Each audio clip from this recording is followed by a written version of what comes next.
Hello everyone, so welcome to the sixth video on greedy series. So this problem is minimum platforms. In this problem we are given six trains and we have given trains and the arrival time and departure time of those trains, and we need to tell how many minimum number of platforms are required so that each train can be on a platform. So this is what the question asks, and let's see how we can approach this question.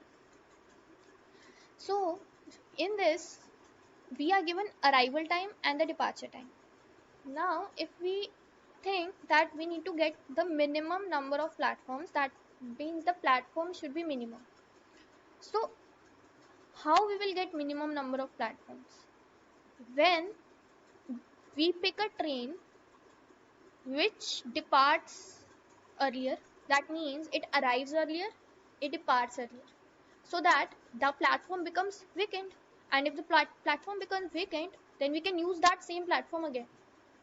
But if we cannot use that same platform, then we need to get another platform. So then we need to increase the number of platforms, and we need to return the minimum number of platforms. So let's take a scenario.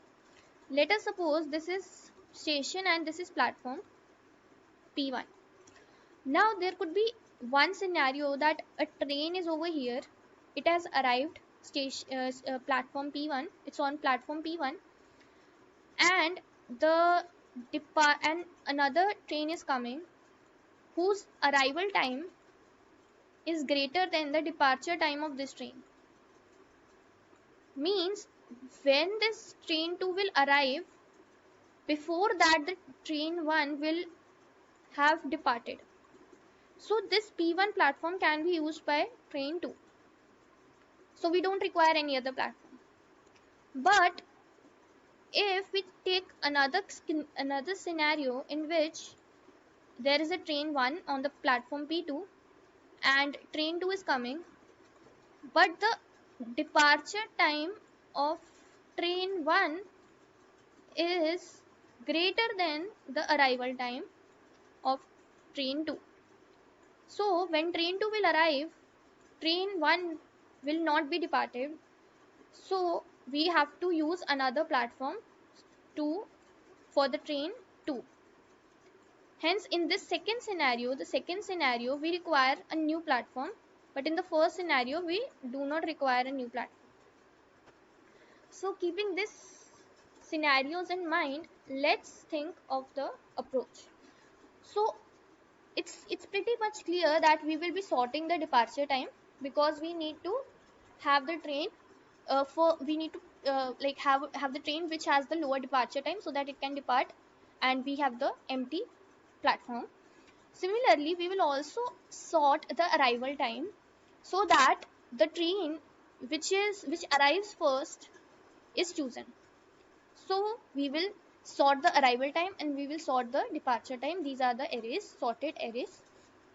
Now over here we will use two pointer approach, because what we are going to do is we are going to keep a track of all those trains whose arrival time is greater than the departure time of the other train, so that we will, in this case, in the second case, we required the new platform because the arrival time of the current train was the arrival time of the train coming was less than the departure time of the current train.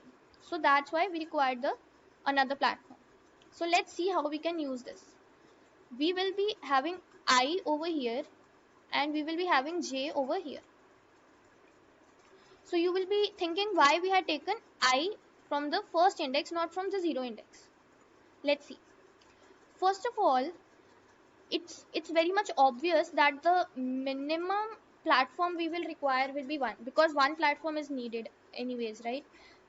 Now why we had taken I from index 1, not from here?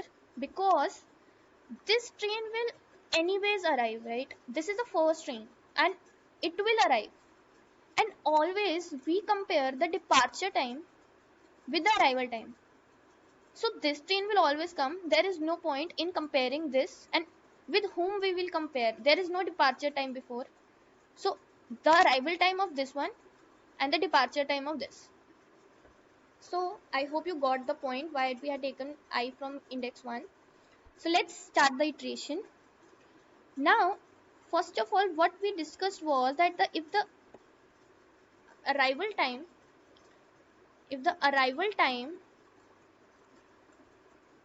is greater than the departure time, means departure is done. This means that the train has gone. So the count of the platforms will decrease because the platform has now become empty, right? Departure is done and arrival, the train has not arrived, but the current train has departed, so the count is decreased.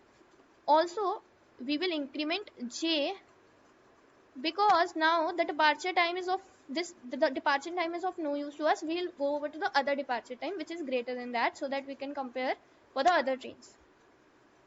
Else, if this is not the case, that means if the arrival time is less than the departure time, so we will require a new platform, which is the case 2 which we saw earlier. Case 2, this is case 2. And also we will increment I because now the arrival time, we had taken that arrival time and we need to compare the another arrival time. So you will understand when we'll walk through the code, through the example. Now let's start. So over here we can see that the departure time is less, arrival time is more. This is this case. So the count will decrease because the train will depart, the platform will become empty, count 0, and we will increment j. So j will come over here. J will come over here. Now we will again compare. Now array, the arrival time is less and the departure time is more.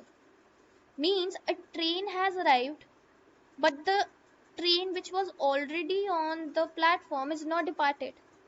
Now there is a problem because a new train is there, but we don't have any platform for that train. So we will now increment the count of platforms. This is the second case. Now it will become 1 from 0. And again, since now this arrival time is of no use to us, we will increment I. Now we will check again. So again the arrival time is less, departure time is more, so count will again increase and our ans will also increase, update with the maximum count value, and we will also increment I. Now again the same case, arrival time is less, departure is more, means new platform required. New platform required, update this also. Now, and also we need to move I forward. Now what we see is, we see that this over here the arrival time is greater than the departure time, this case. So we will decrease the count and also we will increment j. Now again the arrival time is greater, departure time is less, count will decrease, and again we will increment j. Same case, arrival time is greater than departure time, again decrease the count and increment j.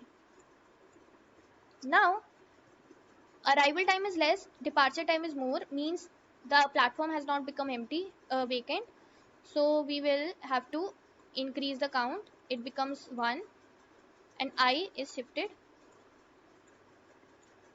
Now again the arrival time is less than the departure, so again it is increased and now I becomes out of the limit. So whenever either I or j becomes out of the say array size, we will stop the algorithm, and in the ans variable we will have the answer, which is the minimum platforms we require so that all trains can be covered. So I hope you understood the logic. Let's go over to the code. So basically taken two pointers. First of all, let's see the function. So n is the number of trains, ARR is the arrival array, DP is the departure array, and then we have two pointers. We started I from 1 because we know the reason that first the train will arrive only, so no point of doing that. Then j is equal to 0, sorting both arrays, initially count taken 1,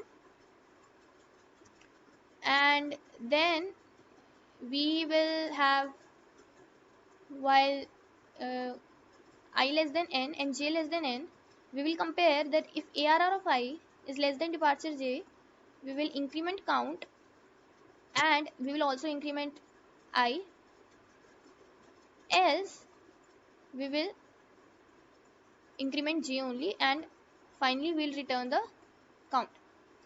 Also what you could have done is, to avoid two pointers, we can never, like, there is no need to decrease the platform, we can just always increase it. Or the other way what you can do is, as we see, as we see have seen in the algorithm, we can have like this two variables, and this way over here we can decrease the count, and every time we can have the updated over here, and at last we can return the answer. So though both ways are correct, you can do anything. If you want to use two variables, you can do this way, or you can do the other way. Both will work.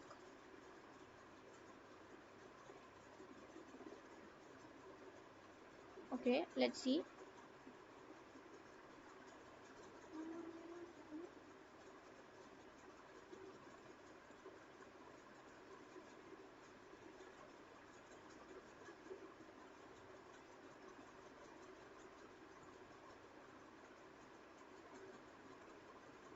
Okay, if the arrival time is I less than departure, okay, maybe we can have this condition over here.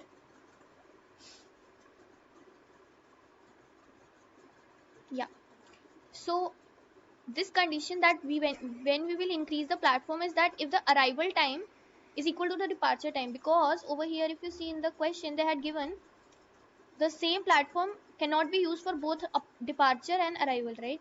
So if the arrival and departure time are same, we need to have another platform, new platform. So if the arrival time is same as departure, we need require a new platform.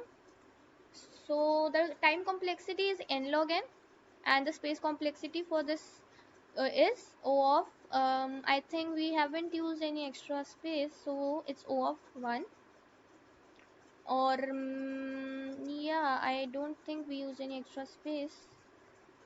Yeah, so it's constant.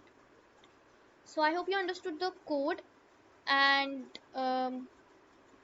if the video was helpful, just like, share, subscribe, and thank you for watching.